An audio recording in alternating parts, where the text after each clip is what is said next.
하나님의 연단, 고통 속에 숨겨진 축복 고요한 음악과 함께 잠시 우리의 마음을 주님께로 향하는 시간을 갖겠습니다. 오늘 이 자리에 함께하신 사랑하는 성도 여러분, 여러분의 삶에 하나님의 크신 은혜와 평강이 늘 함께하기를 기도합니다. 지금 듣고 계시는 이 말씀이 여러분의 마음에 위로와 힘이 되기를 소망합니다. 만약 이 메시지를 통해 작은 울림이라도 느끼신다면 주변의 다른 이들에게도 이 은혜를 나누어 주시길 바랍니다. 여러분의 나눔을 통해 하나님의 사랑이 더 널리 퍼져나가게 될 것입니다. 우리는 종종 영원에 빛나는 영광과 천국에서의 기쁨을 꿈꿉니다. 모든 것이 투명하고 하나님의 영광만이 가득한 그곳을 그리워합니다. 하지만 눈을 뜨면 우리가 마주하는 것은 넘어지고 상처받은 이 세상의 현실입니다. 오늘 우리는 시편 94편을 통해 바로 이 고통스러운 현실의 한가운데로 들어가 보려 합니다. 이 시편은 우리의 삶을 뒤흔드는 고난과 그 속에서 피어나는 한 가지 질문에 대해 이야기합니다. 바로 왜 의로운 자가 고통받는가? 그리고 이 고통 속에서 하나님은 어디에 계시는가? 하는 질문입니다. 시편 94편 12절은 이렇게 말합니다. 여호와여, 주로부터 징계를 받으며 주의 법으로 교훈하심을 받는 자가 복이 있나니. 여기서 말하는 징계 혹은 연단이란 과연 무엇일까요? 이 시편은 악인들로부터 받는 박해, 견디기 힘든 환난의 날들, 그리고 마음을 짓누르는 깊은 근심에 대해 이야기합니다. 과연 이 모든 것이 하나님께서 우리를 위해 사용하시는 연단의 도구일까요? 하나님께서는 당신의 자녀들을 박해를 통해, 고난의 시간을 통해, 그리고 무거운 마음의 짐을 통해 연단하시는 걸까요? 만약 그렇다면 이 모든 고통은 우리 그리스도인에게 어떤 의미를 가지는 것일까요? 시편 94편의 중심에는 바로 이 하나님의 연단에 대한 선포가 자리 잡고 있습니다. 12절과 13절은 말합니다. 주께서 그를 환난의 날에 벗어나게 하사 악인을 위하여 구덩이를 팔 때까지 평안을 주시리이다. 이 말씀은 악인이 완전히 사라지기 전까지 하나님의 백성에게는 환난의 날과 박해가 계속될 것임을 분명히 보여줍니다. 악인들은 우리를 파괴하기 위해 고난을 계획하지만 하나님께서는 바로 그 고난을 우리를 훈련하고 성장시키는 연단의 도구로 사용하십니다. 시편 5절에서 7절은 악인들의 모습을 이렇게 묘사합니다. 여호와여, 그들이 주의 백성을 짓밟으며 주의 유산을 곤고하게 하며 과부와 나그네를 죽이며 고아들을 살해하며 말하기를 여호와가 보지 못하며 야곱의 하나님이 알아차리지 못하리라 하나이다. 보시다시피 악인들은 자신들의 박해를 하나님의 연단이라고 생각하지 않습니다. 그들은 오직 파괴를 목적으로 행동합니다. 하지만 창세기 신장 20절에서 요셉이 형들에게 말했던 것처럼 당신들은 나를 해하려 하였으나 하나님은 그것을 선으로 바꾸사 오늘과 같이 많은 백성의 생명을 구원하게 하시려 하셨나니 악인들이 우리를 향해 품는 목적과 하나님께서 우리를 향해 품으시는 목적은 전혀 다릅니다. 그들의 목적은 파멸이지만 하나님의 목적은 우리의 성장과 성숙, 즉 연단입니다. 그렇다면 박해뿐만 아니라 우리가 겪는 다양한 종류의 고난과 마음의 무거운 짐들 역시 하나님의 연단일까요? 네, 그렇습니다. 성경은 분명히 그렇다고 말합니다.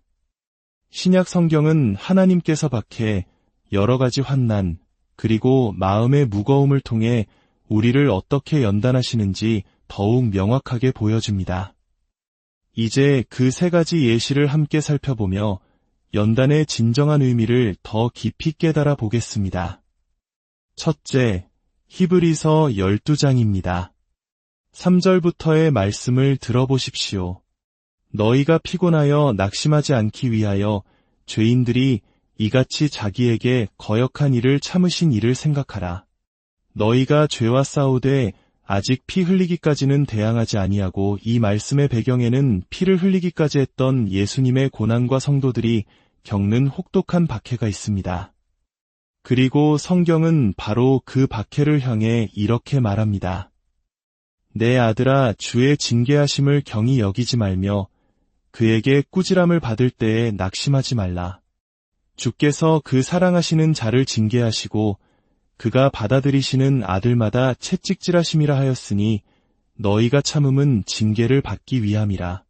하나님이 아들과 같이 너희를 대우하시나니 사랑하는 여러분, 우리가 겪는 극심한 박해조차도 하나님께서는 그것을 당신의 소중한 자녀들을 향한 사랑의 연단이라고 부르십니다.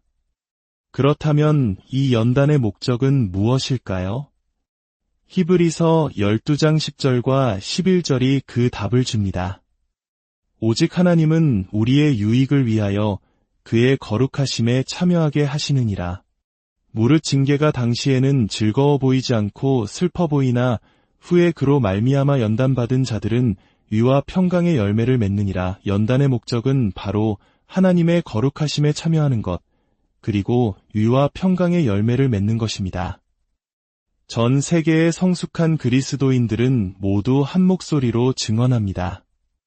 믿음과 거룩함, 그리고 참된 평안에 대한 가장 깊은 교훈은 평탄한 날이 아니라 고통스러운 날들을 통해 얻어졌다고 말입니다.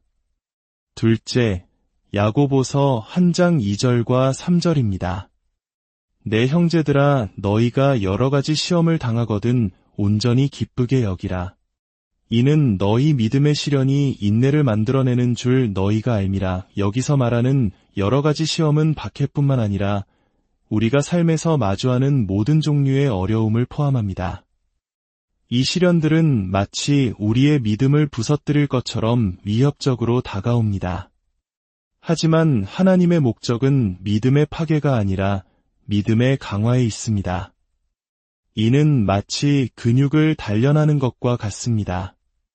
무거운 역기를 들 때 근육은 고통을 느끼고 미세하게 찢어지기도 합니다. 하지만 바로 그 과정을 통해 근육은 더욱 강하게 재건됩니다.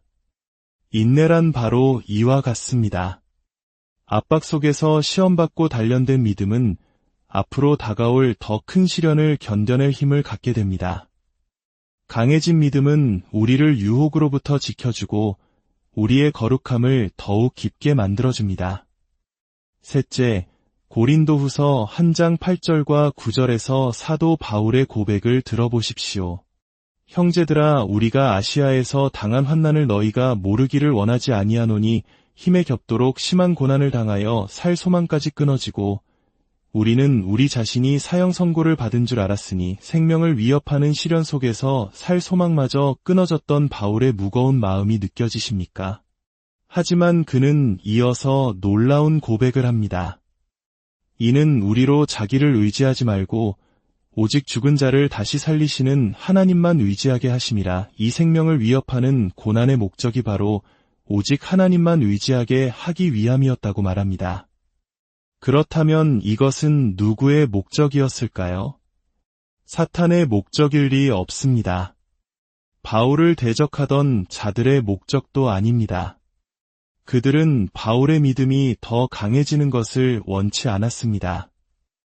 위대한 목적은 오직 우리의 아버지 하나님으로부터 나온 것입니다.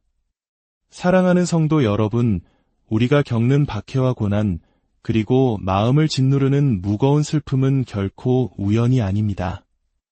이 모든 것은 사탄이나 악한 사람들의 계획이 아니라 우리를 거룩하게 하고 풍성한 위의 열매를 맺게 하며 참된 평안을 주시고 믿음을 강하게 하여 오직 하나님만을 더욱 의지하게 만드시려는 하나님의 자비로운 계획 안에 있습니다. 당신의 삶이 박해와 시련, 그리고 감당하기 힘든 슬픔으로 인해 모든 것이 무너져 내리는 것처럼 느껴질 때 기억하십시오. 하나님께서는 지금 당신을 빚어가고 계십니다. 최고의 장인이 가장 귀한 작품을 만들듯 그분은 고난이라는 도구를 통해 우리를 조심스럽게 다듬고 계십니다. 우리를 더욱 거룩하게, 더욱 강하게, 그리고 더욱 깊은 평안 속으로 인도하고 계십니다. 지금 고통의 터널을 지나고 계십니까? 그 어둠 속에서도 당신을 붙들고 계시는 하나님의 손길을 발견하시길 바랍니다. 당신의 시련 속에서 당신을 향한 그분의 사랑을 느끼시길 바랍니다. 당신의 고통은 결코 무의미하지 않습니다. 그것은 당신 안에 영원한 것을 만들어내고 있습니다. 주님의 이름으로 여러분의 삶에 평안과 은혜가 가득하기를 기도합니다.